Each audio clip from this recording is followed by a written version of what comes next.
नमस्कार मंडळी, ऐराणी तडका रेसिपीમાં तुमनं स्वागत છે. कोणत्याच तामझाम नाही करता गावकडल्या रेसिपी बनाडाले सोप्या राहतस. चला मग आज आपण बनाडू मटननी भाजी.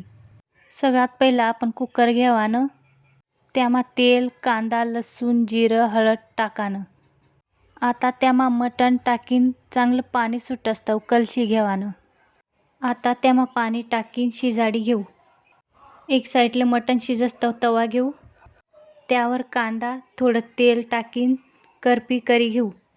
त्यामा रस, खोबरं, अद्रक, लसूण लाल होईपर्यंत परती घेऊ आणि वाटी घेऊ. एक साईडले कढईमा तेल घेऊ. त्यामा वाटेल सारण टाकी देऊ. काळा मसाला टाकू. आता त्यामा थोडंसं पाणी टाकीसन तेल सुटसपर्यंत परती घेऊ. वरून आता पिवळं मटण आणि मीठ टाकीसन 5 मिनिटं शिजाडी घेवानं. आणि हा आपली हाय पहिली रेसिपी शे म्हणून लाईक आणि सबस्क्राईब करायला विसरू नका.